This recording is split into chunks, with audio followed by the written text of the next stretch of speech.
Hey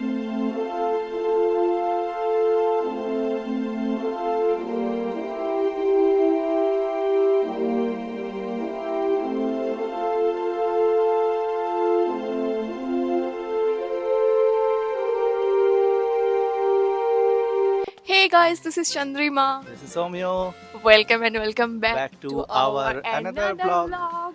And we are in Switzerland. Yes, finally we are in our fourth country, Yes. that is Switzerland, and we are in the area of Interlaken.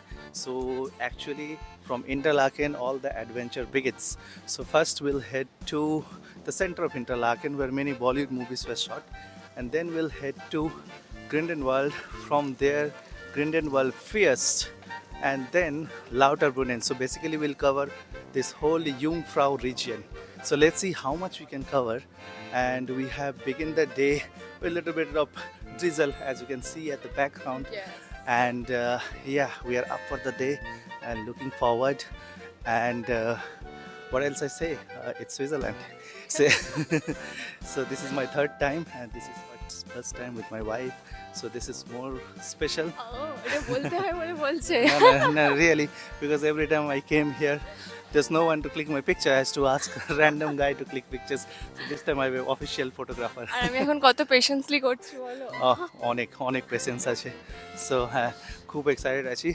চলো আমাদের journey begin করছি আর তোমাদের আগেটা দেখাচ্ছি।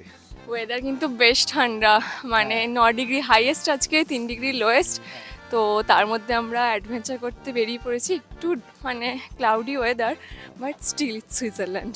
হ্যাঁ, আর এই পিছনে পুরো ইন্টারলাকেনের স্ট্রিটটা দেখতে পাচ্ছ।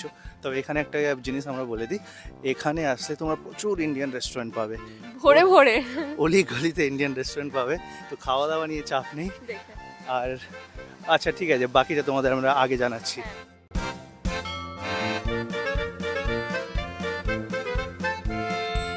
আমাদের সুইজারল্যান্ডের দ্বিতীয় দিনের সকালটা ছিল এতটাই মনোরম। এই দৃশ্য যেটা দেখছো এটা আমাদের আস্তানা মানে হোটেল থেকে। তবে আস্তানার পুরো গল্প পরে হবে। আজকে আমরা সকাল সকাল বেরিয়ে পড়েছি ইন্টারলাকেন এক্সপ্লোর করব বলে। ছোট্ট থেকে কল্পনায় আমাদের চোখের সামনে সুইজারল্যান্ড মানেই ভেসে উঠত 90s বলিউড মুভি আর তার সিনগুলো। চলো তার মধ্যে বেশ কিছু জায়গা আজকে আমি যেমন ঘুরে দেখব তোমাদেরও ঘুরে দেখাবো। এই যেমন ধরো এই জায়গাটাই, এখানে কত মুভি শ্যুট হয়েছে তার ঠিক নেই, তবে যেটা এই মুহূর্তে মনে পড়লো সেটা হচ্ছে চড়ি চড়ি চুপকে চুপকে। ঠিক এই জায়গাতেই ডান্স করছিল সালমান খান, রানী মুখার্জি আর প্রীতি জিন্টা।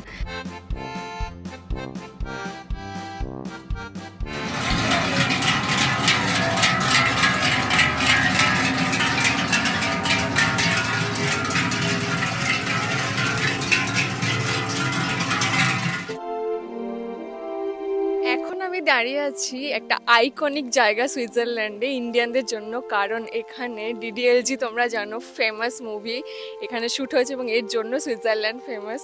তো রাজ সিমরানকে যেখানে সরি বলছে, দিস ইজ দ্য স্পট। এবং তোমরা যদি খেয়াল করো এই গাছটা 95-এ ছিল এবং এখনও আছে, সেমভাবে আছে। সো তোমরা একবার ব্যাক গিয়ে এই ব্যাকগ্রাউন্ডে ওই সিনেমার ওই জায়গাটা দেখলেই বুঝতে পারবে যে এক্স্যাক্টলি এই জায়গায় শ্যুট হয়েছিল, আর তার জন্য এই স্পট ফেমাস। আর একদম উল্টো দিকে আমরা যাব যেখানে ইয়াশ চোপড়ার একটা স্ট্যাচু আছে এবং লেখা আছে he is the brand ambassador of Interlaken.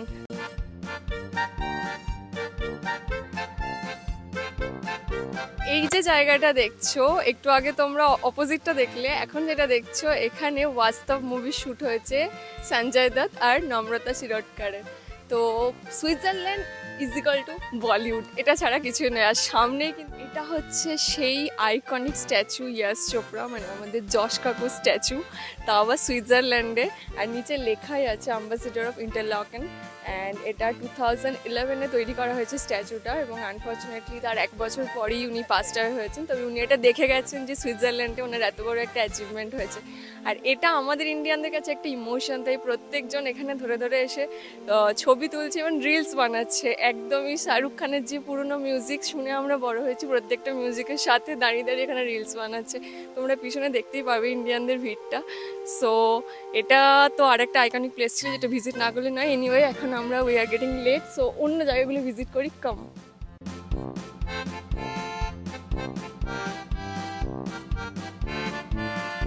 সকাল সকাল আমরা হোটেলের কমপ্লিমেন্টারি ব্রেকফাস্ট করেই বেরিয়েছিলাম, তবে ঘুরতে ঘুরতে এখন অনেকটাই বেলা, তাই চলো আপাতত আমরা করব লাঞ্চ, তারপরে যাব আরও একটা এক্সাইটিং জায়গায়। এই যে জায়গাটা দেখছো এটা হচ্ছে ইন্টারলাকেনের স্টেশন। এখানে মেনলি দুটো স্টেশন আছে, একটা হচ্ছে ওয়েস্ট আর একটা হচ্ছে ওস্ট বা ইস্ট। তবে দুটো স্টেশনের মধ্যে দূরত্ব কিন্তু খুব বেশি নয়, মানে ওই 1 কিলোমিটারের ভিতরেই, হেঁটে খুব সহজেই এদিক ওদিক যাতায়াত করা যায়। অমিয় তোমাদের যেরকম বললো যে ইন্টারলাকেন থেকে সমস্ত অ্যাডভেঞ্চার শুরু হয়, তো ওটাই, কিছু শুরু হচ্ছে ইস্ট থেকে, কিছু শুরু হচ্ছে ওয়েস্ট থেকে। এবার জাস্ট পোস্টারটা দেখো, চিনতে পারছো? হ্যাঁ, আমাদের সেই চিরপরিচিত ডিডিএলজি সিন, শাহরুখ আর কাজলের। তোমাদের তো বললামই যে আমরা লাঞ্চ করব, সেই উদ্দেশ্যে একটা ইন্ডিয়ান রেস্তোরাঁয় চলে এসেছি, আর সেখানে ঢুকেই একদম প্রথমে আমরা ওই পোস্টারটা দেখতে পেলাম। এদিকে জুম করে তোমাদের একটু মেনুটাও দেখিয়ে দিলাম। আমাদের ইন্ডিয়ান খাবার দাবার তো রয়েছে, তবে লিমিটেড, তার সাথে বার্গার, স্যান্ডউইচ এই সমস্ত কিছুও রয়েছে, কারণ লোকালরাও এখানে আসে, তো তাদেরও টুকটাক খাবার দাবার না রাখলে কি চলে।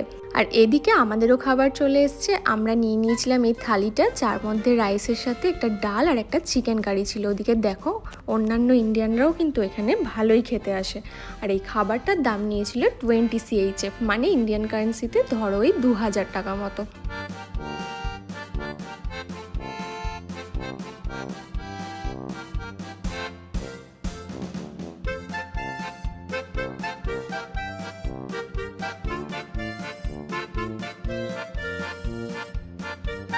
খাওয়া দাওয়া শেষে বেশ বিকেল বিকেলই আমরা চললাম আমাদের নেক্সট এক্সপ্লোরেশনে। বললাম না তোমাদের আরও একটা সারপ্রাইজ আছে।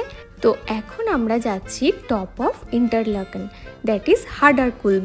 হাডারকুলম হলো প্রকৃতপক্ষে একটা পাহাড়, যার ওপর থেকে পুরো ইন্টারলাকেনের ভিউ তো খুব ভালো পাওয়া যায়, তার সাথে আরও একটা জিনিস বোঝা যায় যে কেন এই জায়গাটার নাম ইন্টারলাকেন। হ্যাঁ চলো সেই গল্প তোমাদের সাথে হবে। এতক্ষণে আমরা চলে এসেছি একদম টপ অফ ইন্টারলাকেন, আর দেখতেই পাচ্ছ ভিউটা কি অনবদ্য।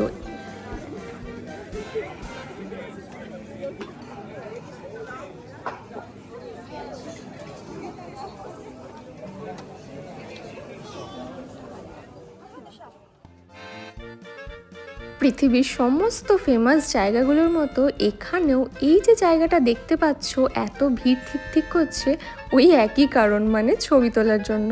তবে সেই ভিড়ে আমরাও সামিল হব, তবে হ্যাঁ কিছুটা পরে। এখন চলো পুরোটা ঘুরে নিই। ইন্টারলাকেন কথার প্রকৃত অর্থ হলো ইন বিটুইন দ্য লেকস। হ্যাঁ, ইন্টারলাকেন এমন একটা শহর যেটা দুটো লেকের মাঝে অবস্থিত। বাঁ দিক থেকে বয়ে আসছে লেক ব্রিয়েন্স, আর ডান দিক থেকে বয়ে আসছে লেক থুন। এই দুইয়ের মাঝে অবস্থিত ইন্টারলাকেন শহর। আর পিছনে তোমরা দেখতে পাচ্ছ কি অপরূপ শোভা প্রকৃতির। বরফাবৃত পাহাড়গুলোর ওপরে সূর্যাস্তের শেষ আভা পড়ায় পাহাড়গুলোর সৌন্দর্য যেন আরও বিকশিত হয়ে গেছে। তাই আমার হিসেবে কিন্তু সানসেট টাইমটাই এই জায়গায় আসার জন্য বেস্ট। তবে হ্যাঁ, দিনের এনি টাইমই এখানে আসা যায়, কারণ যে ফার্নিকুলার রাইডটাতে আমরা এলাম ওটা সকাল 9টা 10 থেকে বিকেল 5টা 10 অবধি ওপেন থাকে। আর ওটাতে ইচ পার্সনের খরচ হলো 34 CHF, মানে ওই 3400 টাকা মতো। আর এখানে এসে জল তেষ্টা পেয়ে গেছিলো, তাই কিনলাম একটা জল। এই ছোট্ট একটা জলের বোতলের দাম নিল 5 CHF, মানে ইন্ডিয়ান কারেন্সিতে ওই 500 টাকা মতো। তবে পাহাড়ের এত ওপরে, তাও সুইজারল্যান্ডের মতো দেশে, তো ইট মাস্ট বি কস্টলি। এই হচ্ছে সেই একমাত্র রেস্তোরাঁ যেটার নামটাও হাডারকুলমের নামেই। এখানে বসে খাওয়ার দাওয়ার খাওয়া যেতে পারে, তার সাথে এনজয় করা যেতে পারে এই ভিউ।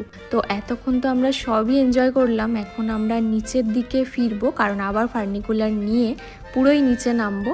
এই যে বাদিকের রাস্তাটা উঠে গেছে, এখানেও কিন্তু হাইকিং হয়, মানে আরও ওপরে যাওয়া যায়। আর এই হচ্ছে হাডারকুলমের রেস্তোরাঁর মেনু আর প্রাইস চার্ট। তো চলো এখন আমরা এগোবো নিচের দিকে, সেদিকেই যাচ্ছি। 5 মিনিট মতো হাঁটা পথ, সেখান থেকে আমাদের আবার ফার্নিকুলার নিয়ে আমরা চলে যাব একদম ইন্টারলাকেনের নিচে। তো শেষবারের মতো একদম মন ভরে আজকের ভিউটা এনজয় করে নিই, সাথে তোমরাও এনজয় করো।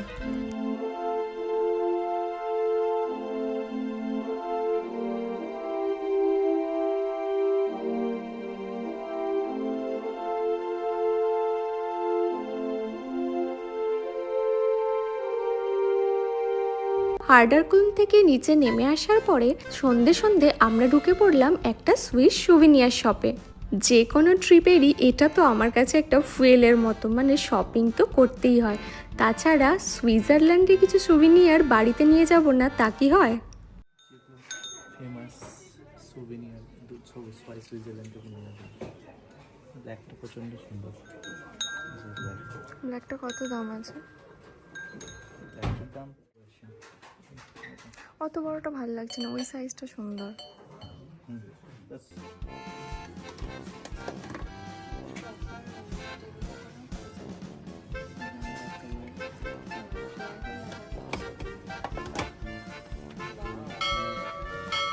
ম্যাটারহর্ন এটা লোকাল শপিং কিলো হিসাবে।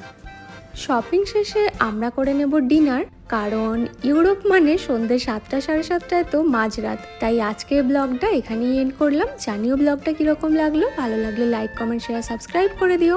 দেখা হচ্ছে খুব তাড়াতাড়ি সুইজারল্যান্ডের আরও একটা নতুন গল্প নিয়ে। টিল দেন সবাই খুব ভালো থেকো, টাটা, বাই বাই।